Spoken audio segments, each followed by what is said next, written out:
Hi, I'm Diva from Musical Hell, and I know the score.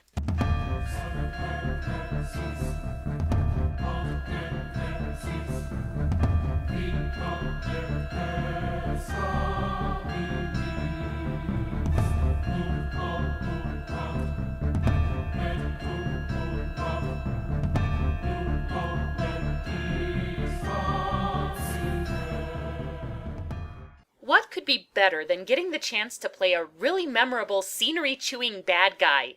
Playing a memorable scenery-chewing bad guy that gets to belt their lungs out, of course. I'd rather just sing. So, in this season of Monsters, Madmen, and General Weirdos, I'm taking some time to talk up my top 5 musical villains. Before we begin, I'd like to establish some criteria for the term villain. First, the character must be the antagonist of the story. Roxy and Velma in Chicago are pretty reprehensible people, but they're also the characters whose journey we follow and who, in a perverse way, we kind of root for, so they don't count. Second, the character must be evil. While Javert in Les Miserables is the antagonist of Jean Valjean, he's not a terrible person so much as he is unyielding and tragically misguided. So, with that in mind, let's have a look at some of the best worst characters the genre has to offer. The most dishonest, disgraceful, disloyal, despicable villain The world has ever seen. we mean. He's mean. I'm mean. Number 5. Gaston in Beauty and the Beast. I consider Gaston to be an underrated villain, and frankly, I blame his villain song. While other Disney bad guys get magnificently sinister tunes like Be Prepared, Friends on the Other Side, or Hellfire, Gaston's eponymous number is a rollicking music hall tribute to his ego. It's a great song, but it's more lighthearted and comical than anything else. Not a bit of him scraggly or scrawny. That's right. And every last inch of me's covered with hair. But the closer you look at him, the nastier Gaston is. This is a guy who's willing to toss Belle's dear old father in an insane asylum to get her to do what he wants. And what does he want from her? Sex! Yes. Long before Frollo was having his psychologically charged fireplace hallucinations, Gaston was a Disney villain motivated entirely by his desire to get into the heroine's pants. Okay, he does want to marry her first, but it's obvious that's just a means of getting her on her back and making his babies. The twisted thing is that Gaston literally has his pick of the girls, but he obsessively pursues the one who turns him down. Not because he has any interest in her personally, but because he's targeted her as the only prize big enough to satisfy his vanity. But she... The most beautiful girl in town. I know, but... That makes her the best. And don't I deserve the best? Well, of course. Like a lot of great antagonists, Gaston is a dark reflection of his protagonist opposite. Both the Beast and Gaston are self-absorbed, indifferent to others' feelings, and prone to violence, but the Beast recognizes his bad behavior and changes it. Gaston, on the other hand, escalates it, and that's what ends up making the difference between a man and a monster. Get out. We mean. He's mean. I'm mean. Number 4. The Thénardiers in Les Miserables. Hey, I said Javert didn't qualify for this list. These two are totally eligible.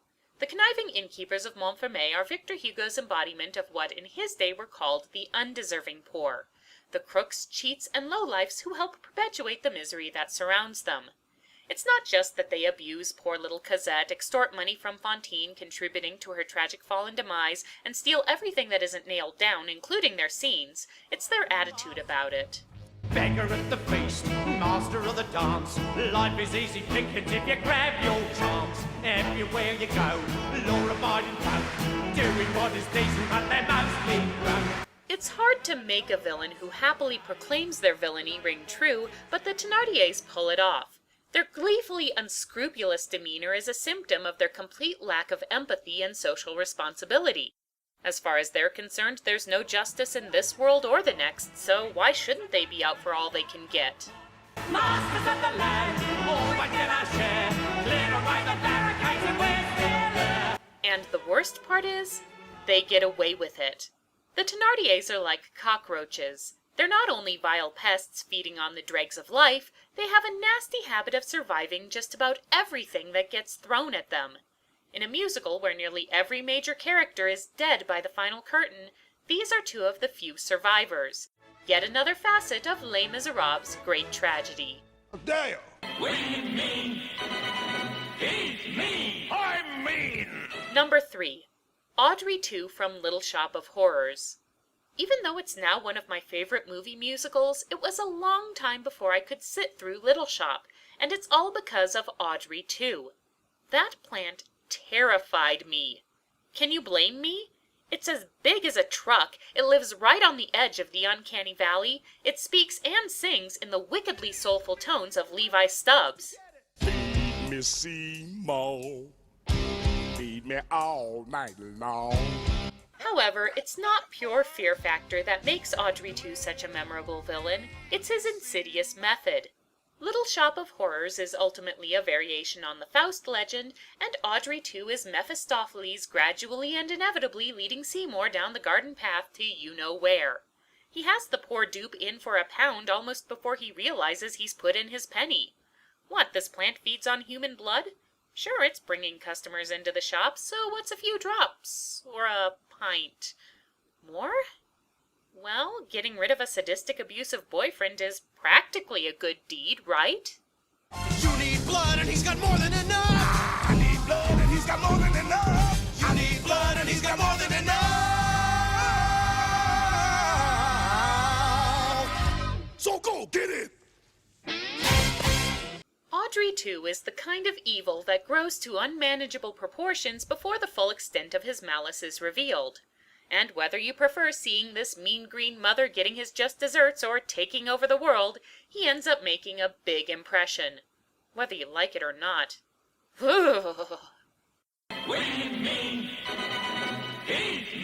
I'm mean! Number 2. Judge Turpin from Sweeney Todd. You have to be pretty awful to come off as worse than an obsessed serial killer barber and his equally obsessed cannibalistic accomplice, and Judge Turpin fits the bill. We're all too familiar with the type: stern moral crusader on the outside, sexual deviant who abuses his power to his own ends on the inside. Such is the extent of Turpin's corruption that it ends up tainting his one good deed in the entire show. He takes in Sweeney's foundling daughter Joanna, which is decent of him. I mean, considering that he kind of had her father imprisoned on false charges and raped her mother, causing her to go insane and drink poison. But when Joanna grows up, the charity goes right out the window and the perving begins anew. Dear child, how sweet you look in that light muslin gown. Turpin's hypocrisy and sexual dysfunction are so unsettling that his big villain song is almost always cut from the production for being too intense. It's a chilling insight into his psyche as he alternately lusts over his lovely ward and brutally chastises himself for that lust, crescendoing until... Yeah, this is exactly what you think it sounds like.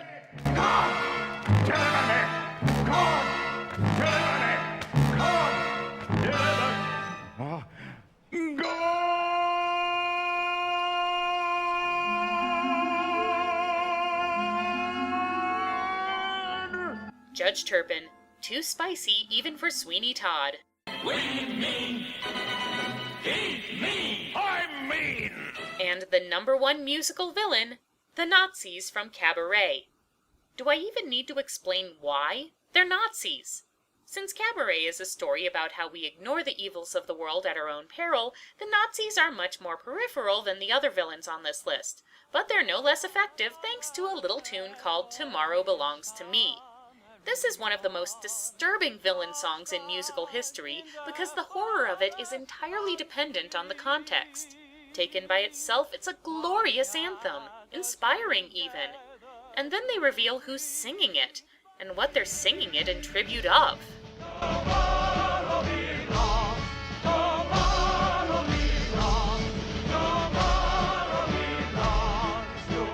You still think you can control them? The juxtaposition of the beauty of the song and the violent oppressive regime it represents is an enormous gut punch.